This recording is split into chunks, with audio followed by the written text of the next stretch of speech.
Christopher Stone will be explaining to you this evening. And thank you to both of my colleagues. They've been working so hard in preparing for tonight's session. I've just got a very quick little bit actually. Twitter. Now I like modern technology. I've had my brother likes it even more than me. He's like, what do they call them? The first early adopter. He's an early adopter. Like Sir Christopher, I think is the same. So my brother gets every new piece of Apple stuff out there immediately. That's one of his things. He doesn't have a family, but he has lots of Apple products. And it's great for me, because I'm his little brother, one of his brothers, and I get the hand-me-downs.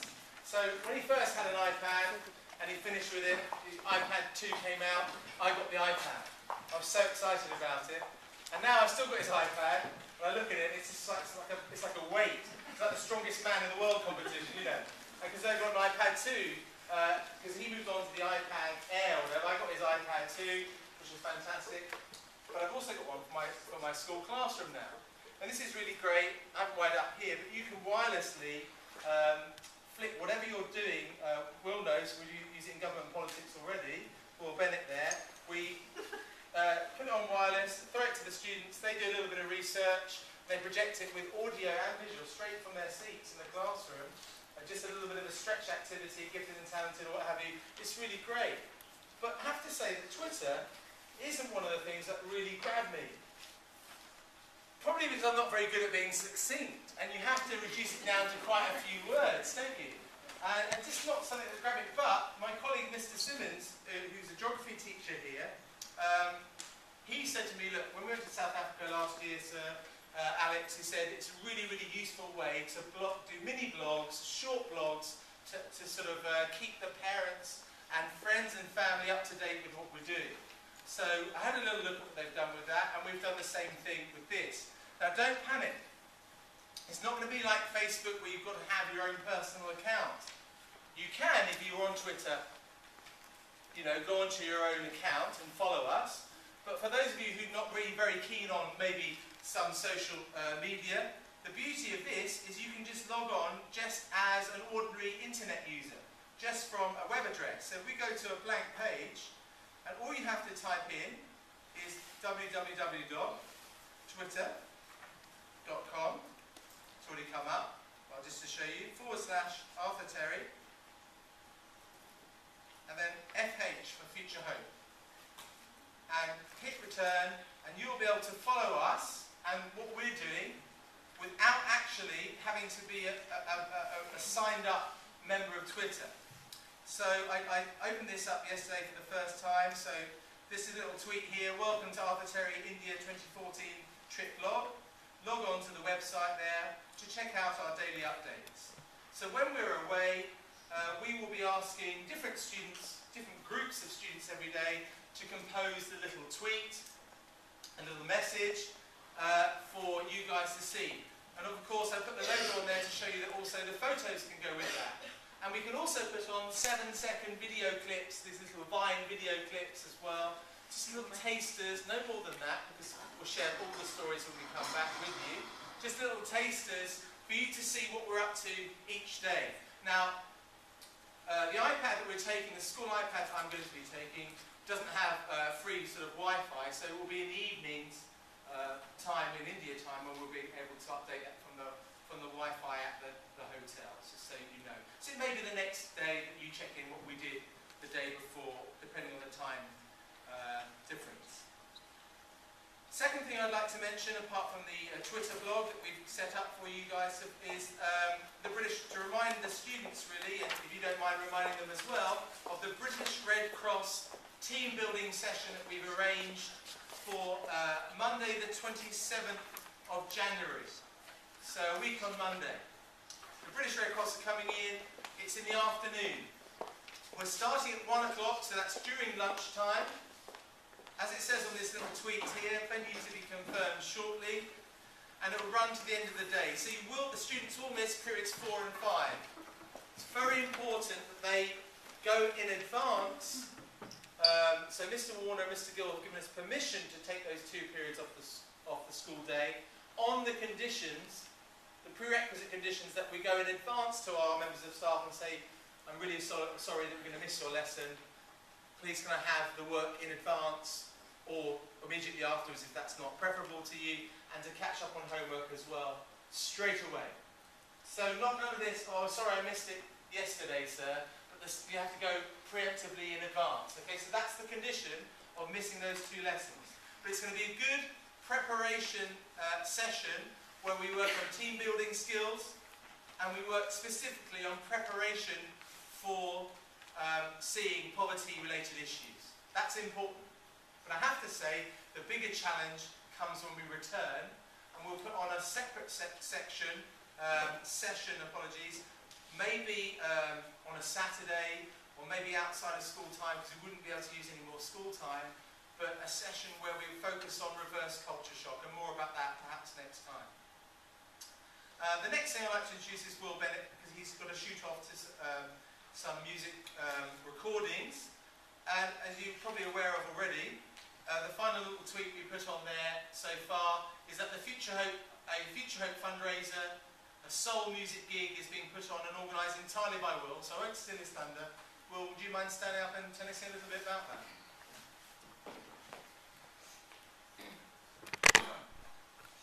Yeah, so as Sir said, this is an event which I've organised with the help of a few other people. It's this Saturday. I think the school already did text everyone about that, but I'm just going to remind you all. It starts at 7:30 at Streatley Community Centre. The address is on these posters if you want to come and get one at the end. There's a soul and funk band.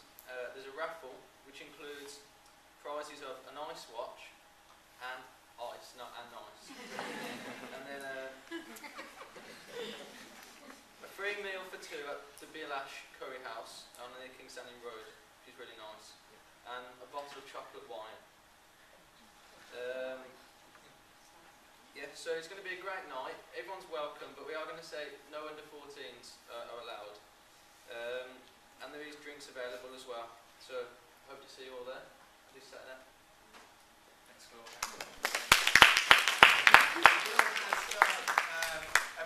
He's underselling himself a bit there. The actual band he's part of have been invited to play at the Jam House in St Paul's Square in Birmingham. So they're a serious band, and I know that Brandon Mazumba, who's on the trip, his father, I don't know whether he's here or not, but he's a professional artist who's travelled the world playing, music. So it'll be a great event. So please do drag along that family friend, that family set of friends who are really close, and you get together a lot, and they'll be too polite not to say no. So drag them along, get them to pay £5, and that'll be great. It'll be a great night. We're looking forward to it. So well done, Will. Entirely off his own back. Tremendous work. Thank you very much. And the final thing I want to introduce to you there, as well as keeping an eye on the blog, is Monique Chavda and Alex Swift, 2 of our Year 12 Arbitrary students, who have done an incredible job as part of one of their business and entrepreneurship enterprise programs, designed some t-shirts. And again, I won't steal their thunder, and I'll hand them over straight to the girls. Do you want to come up, girls, and explain? Please, thank you. Hello, today I'd like to show you the t-shirts for the India trip. On the back is an outline of India filled with the students' names, and then on the front is another outline of India with all the places that we're going to. These t-shirts are a perfect memory for you to take to India and wear while you're there. And they're just £10. You can also buy one to give to the students that you're visiting in Future Hope, just so they can remember you and be part of the Arbitrary team. So why not buy 2? The t-shirts are not only supporting our Young Entrepreneur Award, but they're also supporting a local charity as we're donating some of the money to them, and it's also supporting our local community as all the resources are bought from our local area. The t-shirts are made in a fair and ethical environment where working conditions are checked regularly by an independent organisation, so they're not made in sweatshops. If you have a preferred name instead of your full name on the t-shirts, if you write on your order form, you'll find t-shirt measurements, so then you can pick which size you want, and you have forms in by Wednesday to reception. Thank you.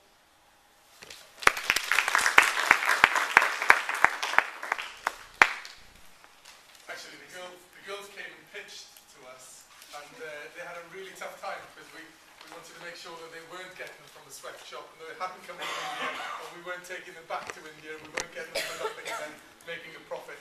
and they really have researched this and done a really great job. And actually we're really proud of them because they didn't want to do this, because from this end, whilst we're looking at young adults and slightly older adults, they're seeing people with canine teeth that look like wolves that are about to eat them immediately, and that's exactly the opposite of what you are.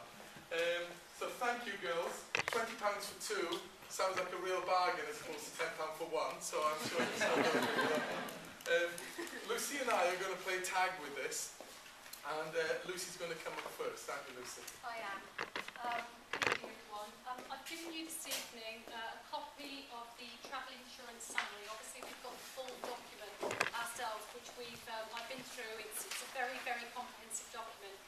And it covers all aspects of our trip. So if in an emergency, obviously you need to, people are home, then that's covered. If you need, in an emergency, for instance, you need medical attention in India, that can be arranged as well. So there's no issue with regard to the level of support that we get through the insurance company. This insurance company is a company that works closely with the NUS. So they do, it's targeted really, or it's closely linked to all the work that goes on with schools and universities. So, it really meets our needs for international trips.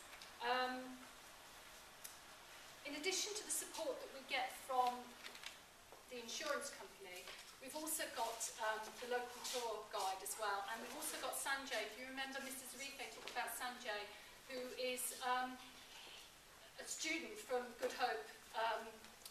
Future Hope School, and he is going to be travelling with us all the time, and he has 3 different languages, so he's going to be really useful if we need him.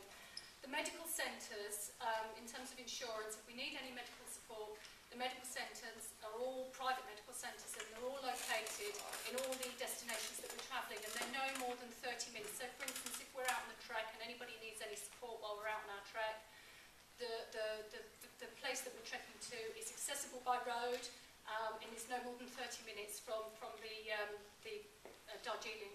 So I think that's helpful to know for everybody. So if you want to take a look at the insurance document, if you've got any questions about that, I think there's a section in it that refers to Area 1. We'll be in Area 3. Area 3 is worldwide, so that means that we've got £5 million worth of cover for each of us, so nothing to worry about there in terms of if we need any help. We are covered for lost baggage, lost money, and medical care, so you can rest assured that we're well covered in terms of insurance. I feel like it's Beauty and the Beast, and I'm definitely the Beast, because the next bit I'm talking about is about technology, and that is, here we go, I better get it out. 3 words that will put horror into most of the young people in the room. Here we go. Please don't kill me. No mobile phones. Hey! And the adults in the room remember a time when there were no mobile phones, not that long ago. But no mobile phones. And therefore, for the parents, the people back home here, no news is good news. You won't hear from us. We won't be trying to contact you. You're here, have a big gap. No news is good news. You can rest assured, not hearing from us is what you want to have happen. So, no mobile phones. Now, some of you use your phones all the time as a camera. Bring a camera. Bring another camera. Bring a cheap camera. Only bring any technology with you that you're prepared to lose. Don't bring technology with you that you're fearful of losing. In that way, we're going to make sure that we have a shared area for all photos. So all the photos that we have, we'll put them together, you'll be able to access all of those. Everything will be there. So even for 1 or 2 of you who don't want to take any photos at all, we'll make sure that you have access to all of those photos and you'll be able to have them. So, not a target, it says here for variables. My handwriting is so bad that it looks like that. But you're not a target for your valuables in any way then. The 4 members of staff will all have phones. I wish I didn't have to have a phone, but we'll all have phones. And you will all have 2 contact numbers, which you will be given at the next meeting. And they're for Jane Oliver and Rebecca Brindley. They're 2 senior assistant head teachers at the school. And if there's an emergency, you can contact them on one of those 2 numbers and they will instantly phone the 4 of us. But actually, your children aren't going to be out of our sight. we're going to know where they are all the time. Look, they're dreading it now. but we're going to know where they are. We're going to be in local parentis. We're going to take care of them. There will be the odd things that we're going to do where we'll move around and have different groups, but they're going to be safe all the time. They're going to be with us. So actually, if you need to phone Jane Oliver or Rebecca Brindley, they will phone us. We'll get the message straight to the children. So we will also have something called group call, which you're all aware of. We'll use that if we're running late. If, for instance, there's a fog in the middle of the airport where we're trying to take off from, or something strange, then you'll get a group call saying that there's a delay. We'll have the iPad for the daily blog, and actually we're going to India. We need to experience the moments. We don't want to be doing that. If you want to do that and take something, make sure it's something pretty old and naff that you don't mind losing, or actually that you want to give away at the end. I like to go to countries like this and actually come back with next to nothing apart from the one or two things that I really need, and just give away nearly everything you can. You've got to be sensitive about that. We'll talk about that later on a week on Monday. But when it comes to the clothing that Lucy's going to talk about in a moment, you just need to know that you're all going to have to get used to seeing me in my oldest, scruffiest clothes, because actually I won't be bringing anything back. If I can help it, I won't be bringing anything back. I'll even bring back take a collapsible bag, and in the past I've been known to take an old suitcase and I could give away the suitcase as well. So in that way, we're not, well, I'll leave you, I'm stealing your thunder. Back over to you. So, no mobile phones, no news is good news. Thank you. I'm not generally an outdoorsy type of person. Well, I do. I walk my dog and things like that. But I only do that really at the weekends or when the weather's good. So I don't have lots of walking gear, if you like. So I have actually gone out and bought a few things. Some of them are really cheap, and some of them a bit more than cheap because I just quite like them. I thought, well, I quite like these trousers look good. I'm going to have a slightly dearer pair. But I have been to really cheap stores too, and invested in a couple of other bits and pieces. So if you did need to bring anything, you know, don't feel that you've got to go out, fork out and buy really expensive gear, because you don't have to. Some of the things that I'm packing are these sorts of things, because the important thing about this is that you have things that are loose-fitting, especially the girls. You mustn't have anything figure-hugging, okay? You need to have really loose-fitting clothes generally, because we need to be sensitive, really. I think I've put that on the kit list, really. You know, you need to be sort of sensitive, and we don't want to draw attention to ourselves. We're a big group travelling together, so try to focus on having some loose-fitting clothes. And for the girls, you need to have things really that are way down low, I'm afraid. So there are some times when it'll be a little bit cold, but most of the time it'll be warm. So you need to have loose things really that are going to be down to your ankle. In terms of trousers and things like that, I bought something like this, okay? But leggings are fine as long as you've got a long shirt on. They are going to be less cool probably when the temperature goes up, and the temperature is going to be high in Calcutta. I think it's a maximum of Chennai. It's going to be very hot in Chennai, 30 degrees. But it'll be cool when we go up the mountains. So it's going to be around about, bear with me, Darjeeling, the high of 10, the low of 3. And that's why I've got a woolly hat on there. Because when we leave the hotel at 3 o'clock in the morning to go up to the top of Tiger Hill in the coach, and we're sitting there and we're waiting for the sun to come up, it might be a little bit chilly. So I put a fleece on there as well, because obviously if you're sitting there, and I've also suggested that you bring a light waterproof, because if anybody, I call it a cagoule, but young people don't know what cagoule is apparently. But a light waterproof is something that looks like this. This is my husband's, it's big. But I should probably take it. And the good thing about these is they actually stop the wind getting in. You can kind of pull it all in, and they're a windproof really as much as anything. Not expecting any rain, but it's possible.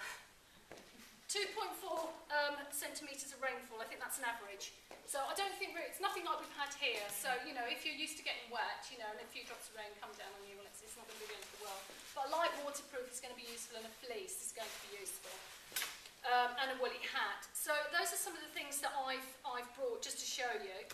In terms of footwear, you're not going to want anything like this. So no high heels.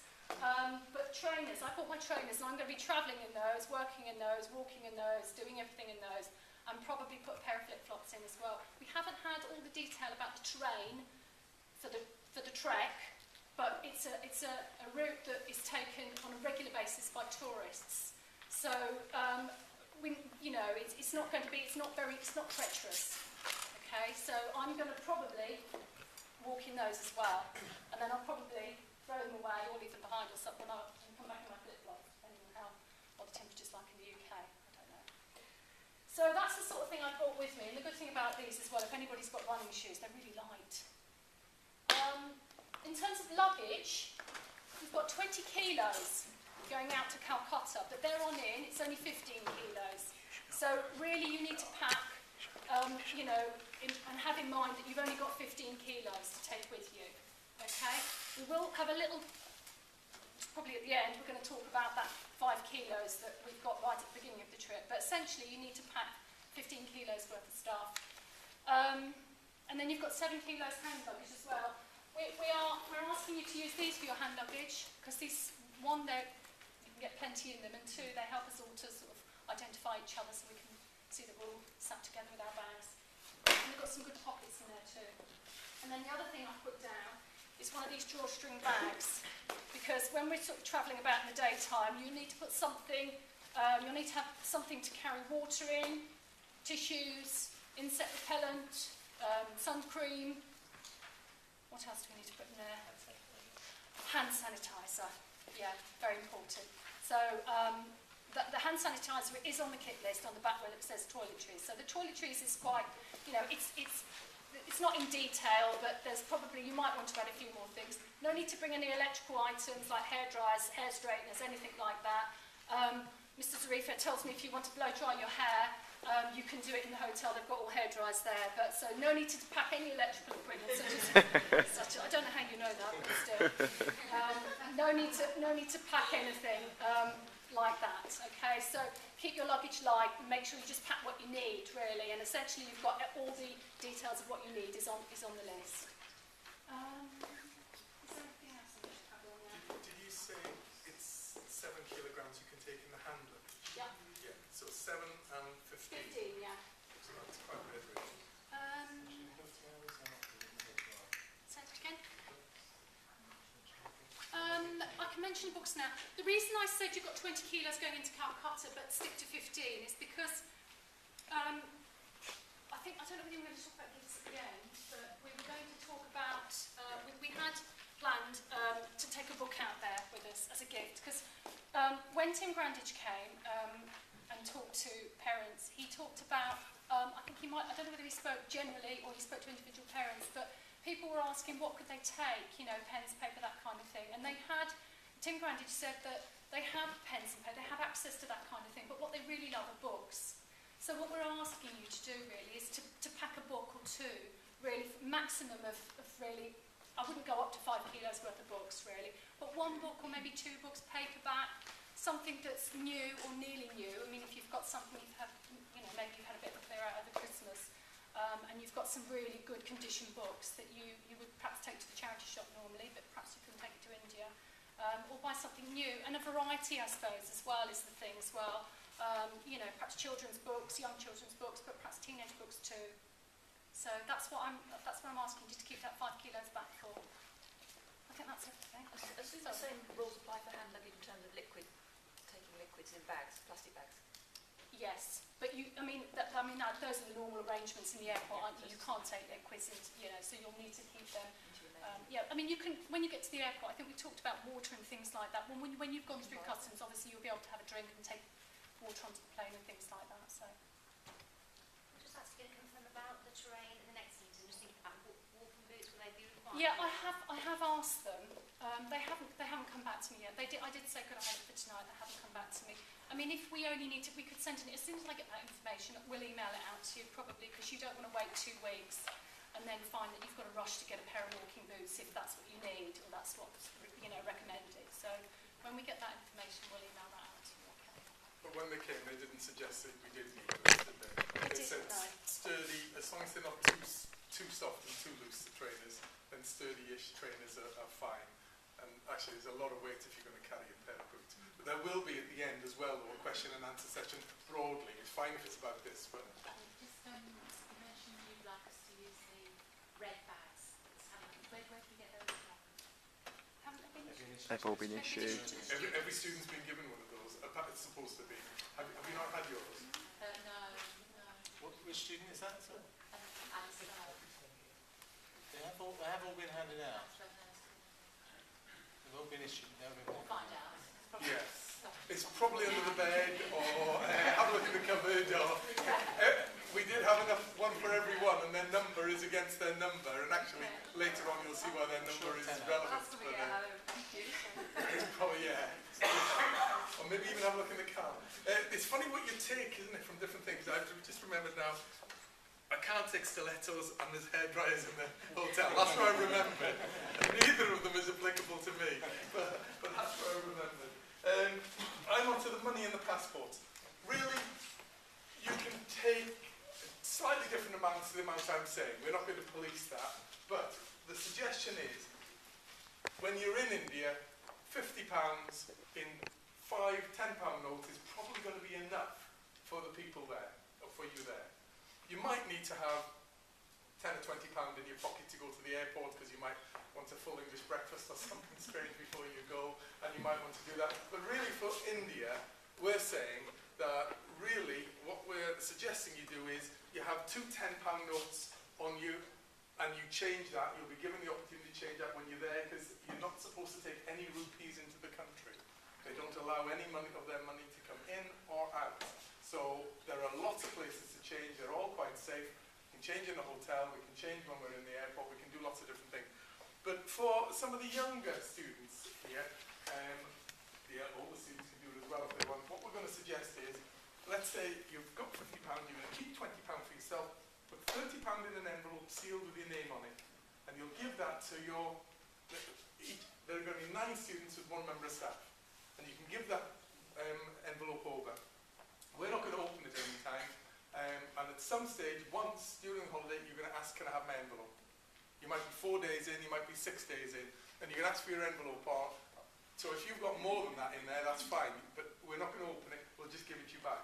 But we're not going to have money going backwards and forwards, and we're not going to do other things. So that seems quite simple. It's a system we've all used in different countries at different times, works really well. But £10 sterling notes are the best, not ripped, not with your sellotape back together, just because when you get to another country, they like to have a clean, crisp note, really. And that seems about the right amount. So does that make sense about money? Yeah. Does the money cover drinks, or have they already got those included? Well, they're going to need to keep hydrated all the time. And actually, I would think that most of their money will be spent on drinks. And then they'll buy trinkets and other things that they see. But most of the money will be buying a drink at different times. And there are things that we'll talk to them about buying the drinks, a sealed bottle, not an open bottle, all sorts of things. But we'll talk to them in the Red Cross meeting. But yeah, they're going to need to keep hydrated lots of the time. And that's why we'll need to get them a drink as soon as we get to when we land, really, quite soon on. So we'll look about changing the money there. Your passports, you're going to be in charge of your passport getting to India. You're all able to do that, there's no problem with that. But then when we get to India, we're going to take your passport off you. And that's because if one of you loses your passport, we're all going to have to stay with that one. We're going to have to look after them. We're not going to dump them off to the side. But everybody's inconvenienced in that way. And also, we're going to stick them in the hotel safe. So we're going to need to do that. The other thing that I'd suggest, have they still got their passports, or have we now got their passports? We've got some passports. We're going to make sure that we take photocopies. We'll do that rather than you, but always having photocopies. And some people take, I spoke to somebody going to India the other day, they take up to 6 copies of their photocopies of their passport, because they never hand over their passport. They hand over the photocopy. But we'll make sure we've got copies of those ourselves as well anyway. Money, passports taken in, photocopies, yeah. Sealed envelope, your name on it. Suggest it's £30. If you want to put more in there, that's fine. We're just going to hand you back the envelope. And you're going to have, each one of us is going to have 9 of you. Isaac Samuel Stone, you've not got me. That's the only one I know. You've got Mr. Foster. So there you go. But sure. You've worked out who the 9 are, but you'll know that later on. So some people there are dreading it and waiting to see if they've got me. Over to you, Lucy. Medication. Well, one thing, I'm going to talk about medication. One thing I didn't mention when I talked about kit list was about makeup, really, and about jewellery, really. I would advise you not to bring any jewellery with you because you don't need it and you'll be working and you'll be doing physical stuff anyway. Maybe you want to just put your studs in your earrings for the girls and things like that. But there's really no need to bring any jewellery with you. And the other thing is minimal amount of makeup, really. Maybe for the boys as well. Maybe the girls want to put a little bit of mascara on at night, but really, you know, no makeup, really. That's what we're saying. Because we don't, one, you won't need it, and two, you don't want to draw attention to yourself, particularly by making yourself up. So that's just what I wanted to say about makeup and jewellery. I'm going to move on to medication. If you haven't filled out the immunisation form, can you do that, please, and let me have it back? It's really important that we know what immunisations your child's had, because if they're unwell when we are in India and we have to get medical attention for them, we need to know what they've been vaccinated against. So that's the first thing. I imagine that, and I haven't seen all the information yet, that all of you will have seen your GP about having some medication for malaria. We are expecting the students to take responsibility for their medication for malaria, and what we'll do is we'll all take it at the same time every day. So some of you probably will start taking that medication, well, you'll all start taking that medication before you go. So, you know, if you take it at breakfast time, that's what we'll do when we're in India. We'll be taking it at breakfast time every day, and we'll be checking that everybody's had their medication while they're in India, that particular medication, okay? But we will be expecting the students to administer that themselves. If you have to, or if you want to give your child anything else to take with them, such as paracetamol, ibuprofen, Imodium, anything like that that you think your child needs, if you're happy for them to administer it themselves, that's absolutely fine. But they need to tell us that they've taken something. So if they have a headache and they take 2 paracetamol, and you're happy for them to do that, that's fine, but they must tell a member of staff about that so that we can record it. Because if they then are later ill, same thing really, we need to make sure that we know what medication they've had. If you would prefer us to give them their medication, if you prefer us to look after paracetamol, ibuprofen or anything else, that's absolutely fine too, but you just need to let us know, or just label it up so we know which one your child has. So any medication that you bring with you, you make sure that it's labelled up, please. That would be fantastic. That goes for any normal medication that you might take, such as an inhaler, but those people who are asthmatic may want to probably keep that on themselves. But if there's something that you take, or that you sometimes might need to take, antihistamine, something like that, which is unique to your child, if you could label it up and let us know how frequently you might take that, that's important that you know that as well. I know that people have given us information about allergies and things like that, but it's still important that whatever antihistamine or any allergy medication that you have for your child is labelled up, because you might have one which you specifically use. And I will only be bringing probably Boots antihistamine with me, which is perfectly effective, which I will issue if I think it's necessary to do that. If somebody has an allergic reaction to something, antihistamine, unless they're allergic to it, it's likely that we could give your child an antihistamine.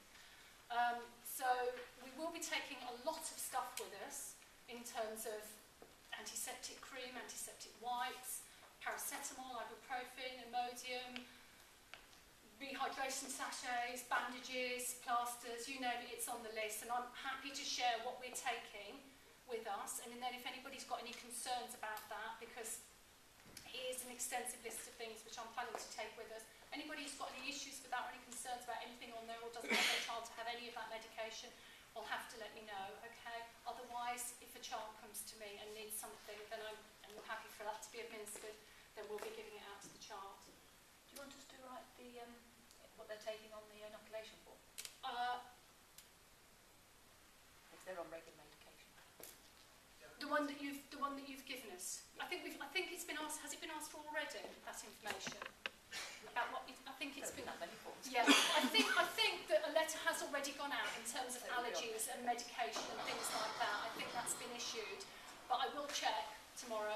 And then what we'll do is, when I've done this, because we're obviously working towards that kind of 4-week deadline really, So we're drawing up a list of all the medical things that we're going to take with us. So I'll have it typed up and I'll send it out to you. And then if anybody's got any questions or concerns about that, then they can come back to me and let me know. On personal hygiene, obviously not everybody's had their vaccinations or is working towards having their vaccinations. Just a reminder really for the students, and obviously we'll be talking about that, you know, reminding students to, you know, to maintain their personal hygiene, things like that. But it is important that they, you know, keep their hands clean before they eat anything or put their hands to their mouth, things like that.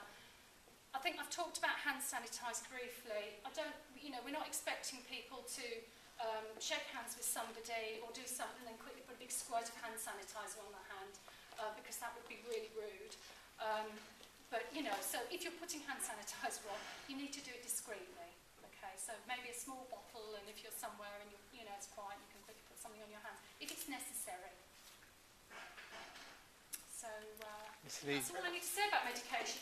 The other thing is I've done my first aid course now, or almost done my first aid course now, so you'll have a very up-to-date first aid care member staffer as well. The only other thing about medication, I think, is that if you end up throwing up for some reason and you're sick, you need to tell us. Not that we're going to go wading through and find there's the pill and you need to take it again, but we need to know, because actually for your malaria, if you are sick quite soon after you've taken it, then I'm afraid you might not be covered, so we need to get you to take another pill at that time. So it's quite important that you tell us that, even though I'm not very good with putting them bread on it. So you tell me, I'll make sure I tell Lucy or someone else. But we do need to look after each other and make sure we do that. That's just one of those things that I'm sure you're already aware of. Now, we were going to meet at the airport, but that is actually fraught with danger. And when we did the risk assessment of where could things go wrong, where are the major areas, and we've gone right through everything from the very moment we leave until the minute we come back and we fall off the plane coming out. We've done the whole thing. And one of the things was a big risk, not getting people to the airport at the right time and not getting them in the right place. And so Alex has been absolutely a brick. He's managed to get a company that he's used before to give us a bus, the driver, the fuel, everything for £100. Most of you, I think, have already put, because that's 40 of us, £2.50. We all come to school for 8:30 in the morning. It doesn't affect your working day for those of you who might have had to interrupt your working day, and we still get to take off sometime after midday. But we all go together, and that makes us, feel safe rather than having to find where we are at the airport, car parking charges. But that does require us all just to put in £2.50. We're not taking a list of that, so if you haven't done that, can you remember to do that before you go? That's there, so thank you, Alex, for doing that. Okay. Pardon? Rugby shirts, gifts, books, they were the last sort of things, really. Do you want to, we've got some rugby shirts to give them away. Do you want to mention that, Alex? Okay, sure. Mr. Shilkoff, which many of you will know, who used to coach the rugby at the school here, has got a very close link with the Spartans, the local rugby club. They've kindly donated a kit that's not being used at the moment. It's not totally trash. It's not absolutely brand new either, but it's in good condition. It's just the sort of thing that the Future Hope charity really does enjoy, because sport is a really big part, as you know, what they do. In fact, they do it on a daily basis. And there's this particular cupboard, I'll show it to you when we go there. It's the Future Hope stock cupboard.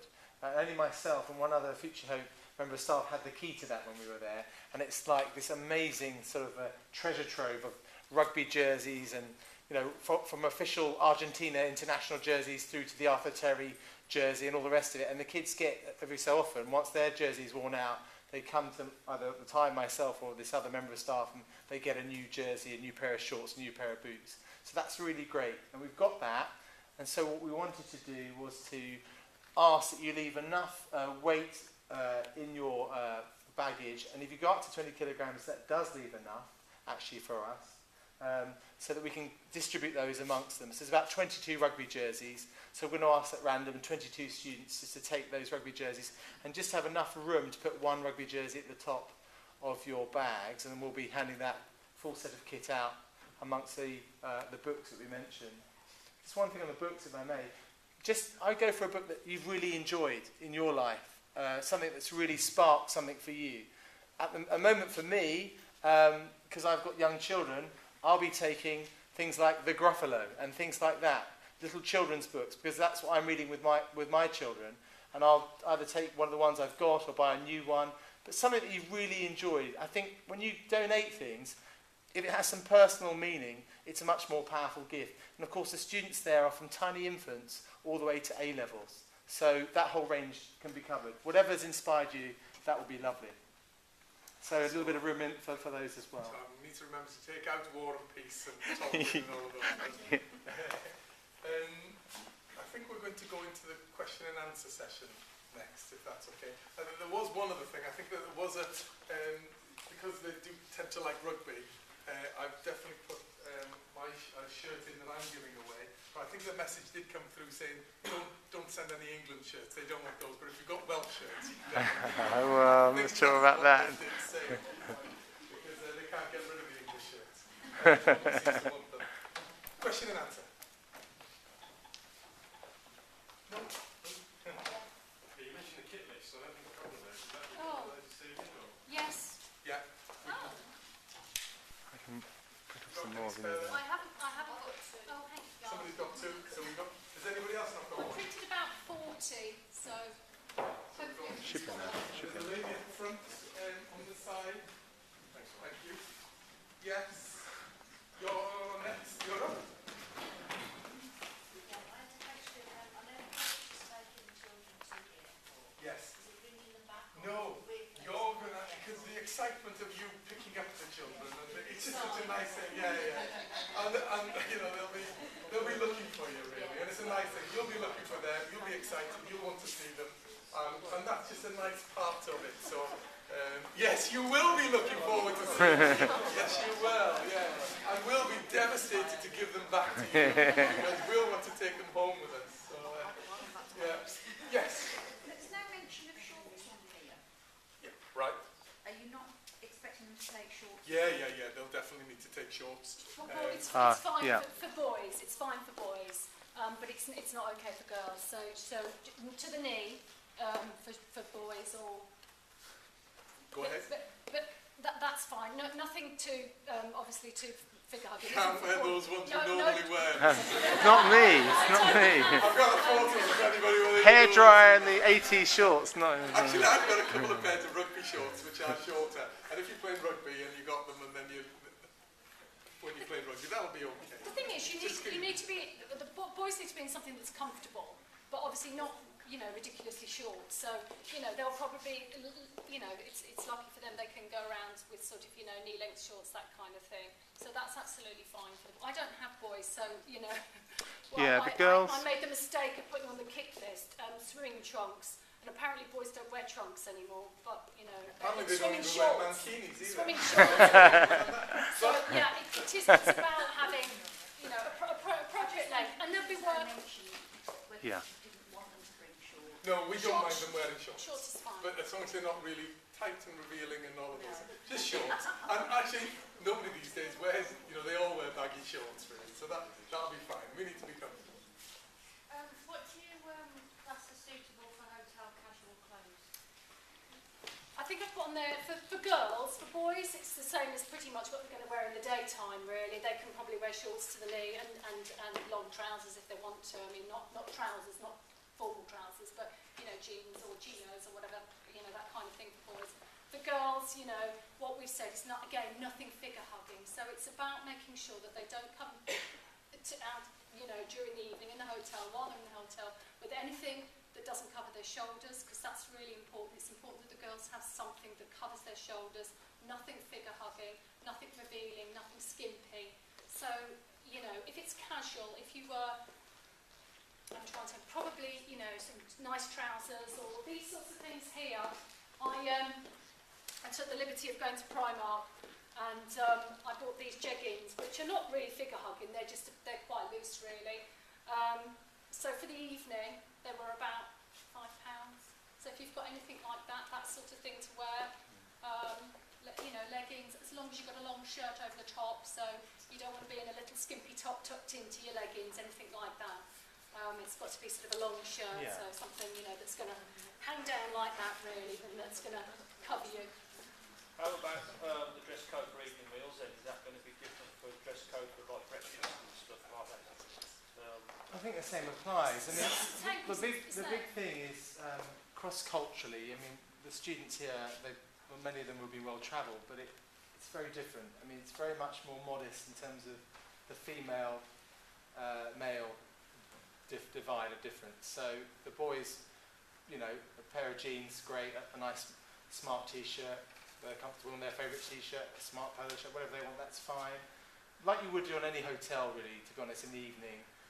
But for the girls, throughout the whole time, it's not a fashion show type trip at all, is it? So that isn't so important. There's plenty of time for that when the girls, when they're back in the UK, that's what they want to do, and if you're happy for them to do that. But it's about, you know, not dressing like a nun, but also being, you know, modest and also, you know, and just being respectful of that cross-cultural sensitivity, which we'll go over, by the way, in the Red Cross meeting. But so, especially when we're out and about, it's a big deal. You know, people turning up from Britain, from Europe, and flaunting a lot of flesh is really not the way to go. But in fairness, none of the girls are doing that now. So, no. You know, you're comfortable now as you are, so I can't see anybody here that isn't going to be absolutely fine if you were wearing what you're wearing now. It's not really a problem. Although it's a little bit cooler here, so. And we have to say like swimming costumes, not bikinis or anything like that, fully covered. You need to have a sarong, something like that. So if you'd be on the beach, anything like that, you'd have to wear a t-shirt, maybe a sarong, things like that down in Chennai, which would be perfectly fine. And it does depend on where we are there, you know, because if we find somewhere and there's just us and nobody else around, we'll just go in the water and, you know, but it depends on the other people. We just got to be sensitive to where we're around and about. But that is, you're right. But not bikinis, really, swimming costumes. Disappointed. You want to see what I wear at the weekend. Probably, I'm hoping that more of you will probably show more flesh when you come on Saturday. And I will strut my funky stuff on Saturday. I am so bad at dancing, my wife has to whisper in my ear 1, 2, 1, 2, even with the slowies. But we really do. Will's done such a tremendous job with this, and it'll be a real shame for the young man who's done all this, and I haven't done much for it. He's done an awful lot more than I have like this. It'd be really disappointing if there's only half a dozen of us there on that night. So even if you don't really want to go out, I bet you can have a great time. So I'm going to force one of these into each one of your hands before you go. And if there are two of you from the same house, I'm still going to force two of them on you then, because then you can give one to somebody else. So that's that one. Any other, because we haven't wanted to waste your time. That's why we haven't had lots of meetings. There will be another meeting on the 29th of January. And hopefully, if there are any other questions you have by then, we'll do that. But we've tried to keep the meetings punchy, short, but appropriate, but also start to fill you with confidence as you go through. But I think we're all going to feel a lot more confident after Monday week when we have a session there. Talking about books as gifts, are there any other gifts that you'd like us to take or not? No, that's up to you, really. Yeah, I think that very often having several small things, because I think it sometimes gets embarrassing. That's what I found when I've been in other countries having things. Having enough things to give out is often the thing for me, because I don't want to disappoint people. And if I've only got one or two things, they don't have to be expensive, but they're just things that people remember you by because you took the time and effort to give them. But we don't have to spend lots of money on those things, but they can be meaningful and thoughtful, that's all. Stop, one question. Yes, sorry.